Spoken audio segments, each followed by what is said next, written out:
Perfect, thanks. So this topic that I chose for today, the invitation to liminal space, is I think inspired by an experience that's shared by most, if not all of us, which is this one: to find ourselves at the in-between place, at a threshold. 1 foot in and 1 foot out, not quite gone, not yet arrived, suspended, uncertain, maybe even confused or frightened. Join me for just a moment, inviting that feeling of liminal space into your body. Now, whether or not your particular body has this capacity, imagine running full out, such that there is that moment in between strides when your whole body, both feet are off the ground. And with each step, you feel that lift of air being held aloft, almost flying.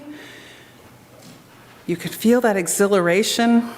There's that touch down to the earth, and then another lift, and then down again, and up.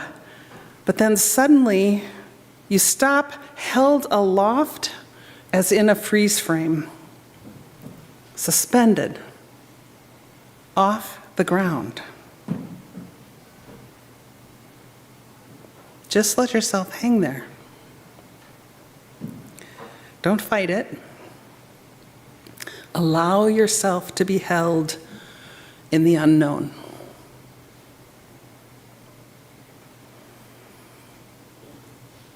It's a pretty unfamiliar place to be.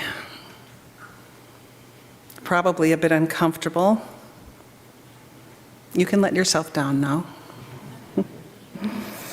And today I'm just inviting you into that space, that we might savor it and use it. As you know, I recently moved, and while this move into liminal space and time was intentionally chosen, that didn't really change the experience of being there. Things had been comfortable. I knew well the systems and the people in the congregation I was serving. Everything in my home had a place, and I knew where that place was. I could bike the route to the office knowing where the potholes were and when the trains would cross. I knew where to get my groceries and where to get my hair cut. I had established patterns and ways of being. It was known. There was solid ground beneath me.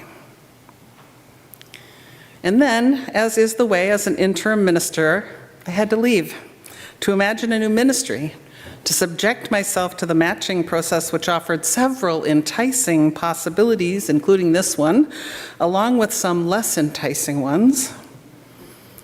To give notice on my apartment before I knew which city I was moving to, let alone on which particular street or in what particular space I would make my home.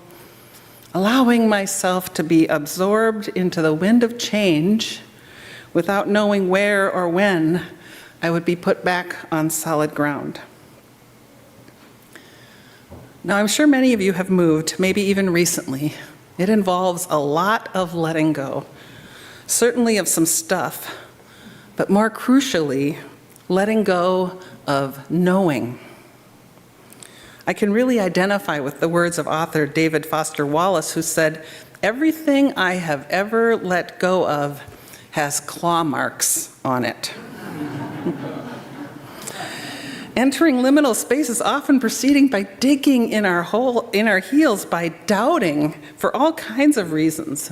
It involves change and grief, which stirs up all kinds of anxiety. So who would want to do that? Who would want to hang out in that space?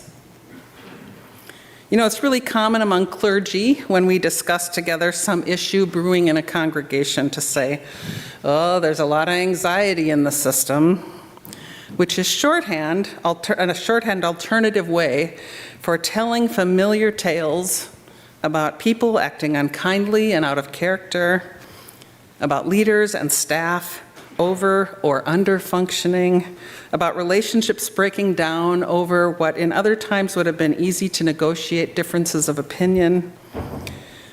When we start to enter unknown territory, uncertainty can cause all kinds of anxiety and all kinds of acting out. And I think it's all because we're not very good at existing in liminal space or at allowing ourselves to be held by the winds of change. We don't know how or when to release our hold on our identities, or to let go of having it our way, or to trust that what is essential will not be lost. I mean, where and how have you been taught how to be in liminal space? We enter it so many times in our lives, and yet no one tells us how to do it. We haven't learned how to do it. But what if we simply embrace the unknown and just let go? What if we welcomed the opportunity to learn new ways of being? See if you can again kind of capture that feeling of being suspended between. What can we learn from being in that space? Yes, of course, while held there, we may need to intentionally grieve the solid ground and known territory that we've left. But as we hang out there, perhaps we begin to get accustomed to not knowing. Perhaps we get better at having beginner's mind, to learn to loosen, to let go, to release our grasp on what we thought was necessary, all of which leaves us the space to recognize the essential parts of who we are, and also to create the space for new things to emerge.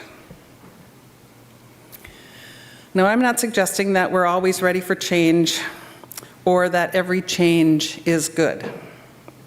Nor is it true that everything we're asked to release is of little value. People we love die or move or unfriend us. Our bodies change. Treasured objects break. Decisions are made by others that shift the landscape we're comfortable in. We feel like we're losing control. Ministers move on. Now, long ago, before I figured out my purpose in life, I did a lot of therapy. And one therapist had a print on her wall that showed a person standing on the edge of a cliff. For the life of me, I cannot now pull back those exact words, but it said something like, leap and the net will appear, or what if your wings don't appear until you step into the unknown? Whatever it said, those words moved me. It helped me to accept that the unknown, the place where I was not in control, is exactly, maybe even only, the place where I could really learn to fly. The interim period in the life of this congregation is liminal space. Welcome or not, comfortable or not, it offers you the time and the space to learn to let go, to release ways of being that don't serve you anymore, to open yourselves to new ideas.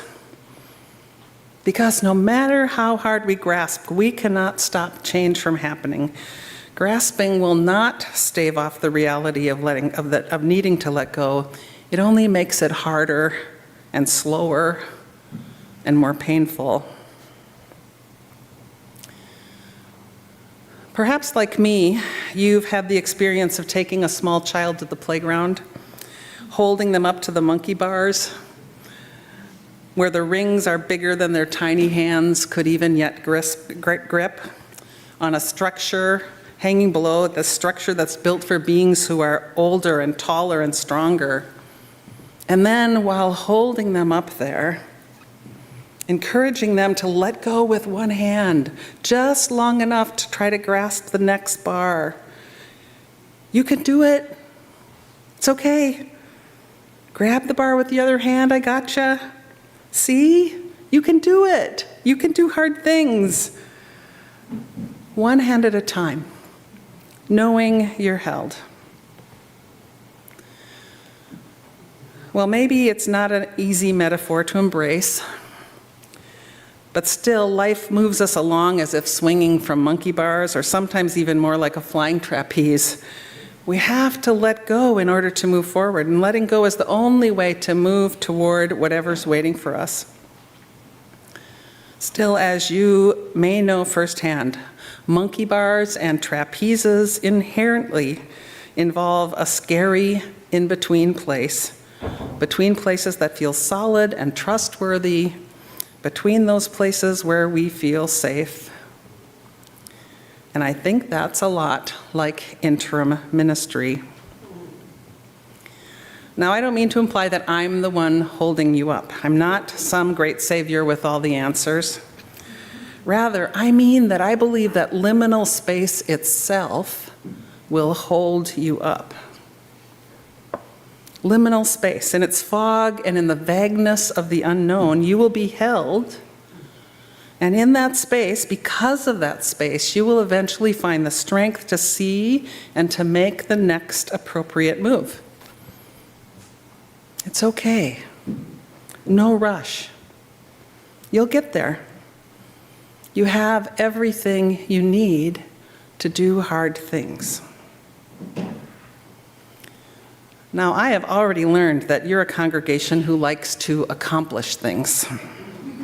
I know you're in a hurry to move through this, but I want to encourage you to slow down and savor the unknown. Things can happen in liminal space that can't happen anywhere else. It's just this incredibly rich place to hang out if we allow ourselves to be there.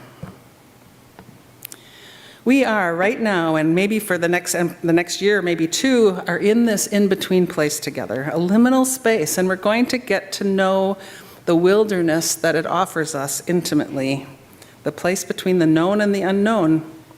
And I really encourage you to try to be grateful for this time. There's been a lot of change.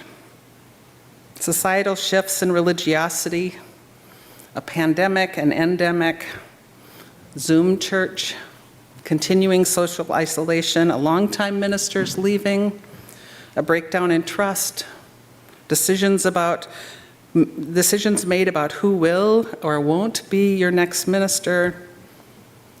These are, in different ways for different folks, painful changes and losses.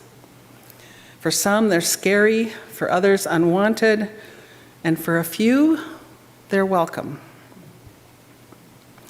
If you are going to come through this time of transition as a healthy and loving and whole community, then paying attention to the consequences and the gifts of change, the need to grieve and let go, these are the things that are the tasks at hand. You and who you are together and liminal space are the only tools we need for transformation. If a new beginning, a preferred future is to emerge, we need to clear out and create space for what is yet to come into being. We come by our claw marks honestly. Important things have been lost, and beloved things are yet to be lost.